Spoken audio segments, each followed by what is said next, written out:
네, 안녕하세요. 자, 이번 시간에는 전산회계 1급의 기출문제풀이 첫 번째 시간입니다. 이번 시간엔 97회 중에 객관식 이론 문제 15문제를 풀어볼 거예요. 자, 1강의 자료실에 올려드린 데이터를 다운로드를 받으시고요. 자, 1강, 2강과 관련된 백데이터를 1강 자료실에다가 올렸습니다. 자, 알집을 풀어주시고요. 오른쪽 마우스로 일단 압축을 푸시고, 자, 풀고 그 파일 안에 데이터가 좀 있는데요. 자, 프로그램 데이터고요. 그다음에 설치하는 방법이고요. 우리는 A형의 문제를 풀 겁니다. 답안이 같이 있을 거예요. 자, A형 문제는 이렇게 열어두시고요.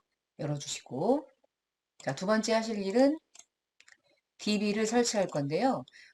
실기를 할 때 설치를 할 건데, 어차피 시험 볼 때는 처음에 열어놓고, 객관식 문제 풀 때도 이것저것 활용하면서 프로그램을 활용하기 때문에, 자, 기출 DB 안에 텍스라고 하는 이 파일이 실행 파일이고요. 여러분 시험장에 가시면 USB를 줄 거고, USB를 넣었을 때 그 USB 안에 이 텍스라는 파일이 있을 거예요. 자, 감독관이 설치하시오라고 하면 설치를 하는데, 자, 우리가 수업 시간에 이 프로그램으로 들어가서 이제 작업을 했지만, 이 백데이터를 실행할 때는 K의 프로그램을 실행하시면 안 돼요. 종료하시고, 텍스트 파일만 실행하시면 되겠습니다. 이런 식으로.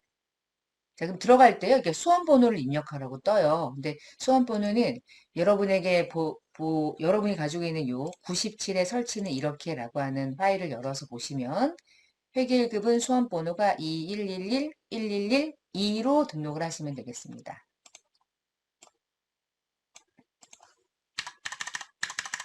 네, 하시고요. 여러분 이름을 써주시면 되겠어요. 내 이름 이렇게 넣어주시고요. 여러분의 이름입니다. 설치를 하고 음. 자, 97의 문제를 이제 들어갈 건데 여기 아래쪽에 A형, B형 중에 지금 여러분과 제가 풀 문제는 A형이에요. 시험장에 가시면 여러분은 B형 문제지를 받을 수도 있어요. 그때는 잘 체크를 해주시고요. 지금은 A형을 클릭합니다. 감독관이 확인 번호를 불러주기 전에는 프로그램을 들어갈 수가 없어요. 그래서 감독관이 확인 번호를 이런 식으로 2746이에요 라고 하면 입력을 하고 로그인을 하면 이제 우리가 실행했던 그 프로그램과 동일한 게 이제 실행이 됩니다. 자, 여기까지가 이제 프로그램을 실행하는 방식이고요. 우리가 앞에서 이제 객관식과 그리고 뭐 장부 조회 같은 얘기들을 좀 했었는데 나머지 실기 프로그램에 입력하고 조회하는 건 동일하고요. 객관식 15문항은 요 아래쪽에 이론 문제 답안 작성이라고 하는 메뉴를 클릭하시면 1번부터 15번까지 사지선다형으로 문제가 출제되죠. 그래서 1번에 답이 몇 번인지를 풀어놓으시고 마우스로 마킹하시면 되겠습니다. 1번에 4번, 3번에 3번 뭐 이런 식으로 이렇게 마킹해서 답을 체크하시고요. 실무 문제 마지막이 장부조회 문제인데 장부조회는 여러분이 조회한 데이터를 잘 적어뒀다가 나중에 마지막에 최종적으로 이 자리에다가 숫자나 내용을 입력하시면 되겠습니다. 그렇게 하고 닫기하고 시험장에서는 다 끝나고 나면 답안 저장을 누르고 USB를 뽑아서 감독관에게 USB가 답안이 되는 거예요. USB의 저장 버튼 마지막으로 저장하신 다음에 답안은 제출하고 시험지는 본인이 가지고 나올 수 있으니까 시험지에다가 문제를 잘 풀어 나가는 것도 중요하겠죠. 이게 일련의 절차고요. 여러분은 프로그램을 열어놓는 이유는 객관식 이론 문제를 풀 때 잘 모르겠다 그럴 때는 이 프로그램을 활용해서 객관식 문제도 여러분이 찾아낼 수 있어요. 여러분 충분히 그런 능력이 되니까 그렇게 활용하려고 제가 열어놓은 겁니다. 그 다음에 나중에 한 번 더 말씀드리겠지만 우리가 지금 풀려고 하는 기출문제는 저는 지금 여러분 2022년도 시험을 대비하기 위한 자격증 아이고 2002년이란다. 2022년도 그런데 지금 2022년도 연초에는 22년도 시험이 없고 아직 시행되지 않았으니까 21년도 시험 문제로 여러분이 문제를 푸시게 돼요. 그러면 어떤 문제가 생기냐면 딱 하나가 문제가 뭐냐면 여러분이 시험 보는 거는 당해년도 기간이 22년도인데 21년도가 당기인 경우로 문제를 푸시면 22년도가 차기처럼 느껴지죠. 그러니까 21년도의 기출문제를 푸실 땐 나는 지금 2021년에 있어. 나의 당해년도 회계기간은 21년도야 라고 일단 이 문제를 풀 때만큼은 그렇게 연도에 대한 개념을 정리해 놓고 푸셔야 돼요. 안 그러면 2022년도라고 얘기하면 이번 연도인데? 라고 오해할 수가 있는 거야. 실제로는 여러분이 2022년도에 시험을 보겠지만, 그래서 연도에 대한 얘기는 뒤에서 실기에 대한 얘기를 하면서 제가 또 한번 설명을 드릴 거예요. 그거는 뒤에서 같이 정리를 해드리고, 지금은 일단 연도에 대한 부분은 그런 게 있으니까 조심해서 문제를 푸시면 되겠습니다. 자, 그러면 저 이제 필요하지 않는 설치는 이렇게 요거 닫아놓고요. 프로그램도 닫아놓고요. 자, 메뉴도 닫아놓고 저는 문제만 딱 열어놓고 지금부터 문제를 보죠. 1시간 동안 시험을 봅니다. 전체 페이지 수는 8페이지 정도 되나 봐요. 빠진 게 있으니까 한번 확인해 보라는 거고요. 21년도 8월 달에 시험 봤던 기출문제입니다. 쭉 이거는 이제 일반적으로 이제 시험지 맨 첫 번째 장에 읽어보라고 나와 있는 거니까 USB 받고 설치하고 수험번호 넣고 시험지 받으면 A인지 B인지 보고 감독관 확인문을 불러주면 번호를 입력하는 순간에 마지막에 이제 1시간 동안 시험을 보게 되고요. 마지막에 답안 적상을 하시게 됩니다. 자, 그런 문제고요. 자, 지금부터 객관식 하나씩 풀어보겠습니다. 자, 1번 문제. 다음 중에서 분계를 하는 구조상 차변 요소가 아닌 걸 찾으래. 여러분, 차변의 계정가, 차변에 올 수 있는 거래 중에 하나가 자산이 차변에 오면 증가죠. 그쵸? 그리고 부채가 차변에 오면 감소죠. 그리고 자본이 차변에 오면 감소고요. 그리고 비용이 차변에 오면 그냥 발생이라고 부르는 거죠. 차변에 올 수 있는 거. 첫 번째, 자본의 감소 올 수 있죠. 자산의 감소. 자산의 증가는 올 수 있지만 자산의 감소가 차변에 올 수 없어요. 답은 2번이 되겠네요. 비용의 발생 올 수 있죠? 부채의 감소 올 수 있어요. 지금 자산의 증가와 자산의 감소를 반대로 문제로 출제한 거죠. 이거는 뭐 저산의 1급 수준이라면 그 사실은 점수를 주려는 문제예요. 아주 쉽게 풀 수 있는 문제였던 것 같고요. 두 번째 문제 보겠습니다. 다음 중에서 재무상태표에 유동부채로 분류되는 것을 고르래요. 자, 이거 장기차입금 딱 봐도 비유동이죠. 우리 사채는 무조건 비유동이라고 그랬죠. 임대보증금은 특별한 말 없는 한 기본적으로 비유동이고요. 여러분 예수금은 직원들에게 급여를 줄 때 원천 징수했다가 바로 다음 달 신고 납부할 거. 이거는 대표적인 유동부채인데 자 여기서 나 이게 좀 아리까리하네. 임대보증금이 조금 아리까리하여. 이게 정확하게 내가 알고 있는지 이거 헷갈린다. 그럴 때 프로그램을 얼른 열고 계정 과목 적용 동력을 열어서 비유동 부채나 유동 부채를 갖다 놔요. 이렇게. 자, 비유동 부채를 먼저 볼게요. 사채, 장기 차입금, 임대 보증금.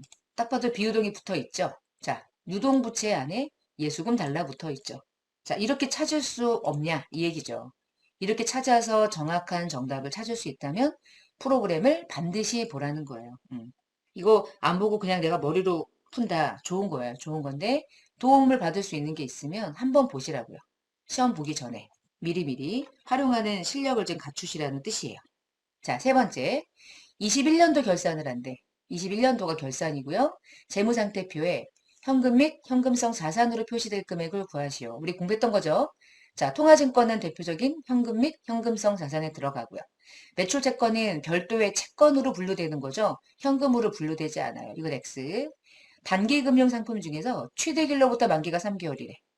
최대길로부터 만기가 3개월이면 단기금융보다 조금 더 정확하게 말하면 얘를 분류하는 자산의 명칭이 이거죠. 현금성 자산이죠. 요거 포함되죠? 요거 포함되죠. 자, 우편한 증서 수표랑 동일한 거라고 그랬죠. 단기 매매 증권은 구체적인 단기 투자 자산으로 분류돼요. 얘는 현금성 자산으로 분류되지 않습니다. 그래서 보시면 30만 3천 원에다가 15만 원에다가 6천 원을 더하면 답은 1번이 되겠네요. 45만 9천 원. 계산해 보시고요. 이렇게 3개 더한 거예요, 제가. 어렵지 않죠? 자, 네 번째 문제로 가볼게요. 네 번째 문제. 정률법으로 감가를 할 거래요. 1차년도 회계년도 1월부터 12월까지가 재무상태표에 인식해야 될 누계액이 얼마입니까? 여러분 1차년도는 정률법 어떻게 정률법 우리 계산하는 산식이 만들어졌냐면 최대검가에서 누계액을 차감하고 거기에 정해진 매년 동일한 정률을 곱한죠. 자, 최대검가는 370, 여기다 적을게요. 5만 원이고요. 첫 번째 연도이기 때문에 감가상각 누계획을 한 적이 없죠. 처음이에요. 그리고 상각률인 0.451을 곱해서 금액을 계산하는 문제죠. 1691 250원. 답은 1번이네요. 자, 그럼 여기서 이제 하나만 더 나가볼게요. 만약에 1차 년도가 아니라 2차 년도 해주세요. 그러면 2차 년도 해주실래요? 그러면 어떻게 할 건지 볼게요. 2차 년도는 계산식 이렇게 하시면 되겠네요. 375만 원에서 전년도 감가상각한 1691 250원 곱하기 0.451을 하면 감가상각 B는 훅 다운될 거고, 만약에 감가상각 B를 구하라고 하면 요 금액이고요. 감가상각 누계액을 말하고 하면 전년도 상각비, 이번 연도 상각비 두 개 더한 게 현재 감가상각 누계액이 되는 거죠. 그렇게 찾아보는 문제가 있을 수 있어요. 어떤 형태로 나올지는 여러분이 이제 예상하시면서 할 수 있는 범위를 충분하게 연습해 놓는 게 좋을 것 같아요. 자, 5번 문제. 무형자산에 해당하지 않는 것을 모두 고르래요. 특허권은 무형자산인 거 맞죠? 자, 영어권은 내부적으로 창출된 건 영어권이라고 보지 않았어요. 아는 거. 영어권, 얘는 무형자산이 될 수 없다는 거였고요. 광어권 무형자산이 되고요. 자, 저작권도 무형자산이지만 전세권은 무형자산에 해당되지 않았는데. 그쵸? 전세권은 무형자산에 해당되지 않았고, 임차 권리금은 해당돼. 근데 관세권은 해당되지 않아요. B, D. 답은 3번이 되겠습니다. 무형자산에 해당하는 거 뭐 간단하죠. 그래서 각종 권리를 잘 찾아서 조회하셨으면 되는 거고요. 자, 6번 문제. 우리가 충당부채, 우발부채 이런 얘기 했었는데요. 자, 6번 문제 보시면 매번 나오는 게 옳지 않은 거 찾으시오. 자, 충당부채를 부채로 인식하기 위한 요건에 대한 설명 중에 옳지 않은 거. 1번. 부채는 과거의 사건이나 거래가 결과가 일어났고 그것으로 인한 현재 의무가 존재할 때가 부채죠.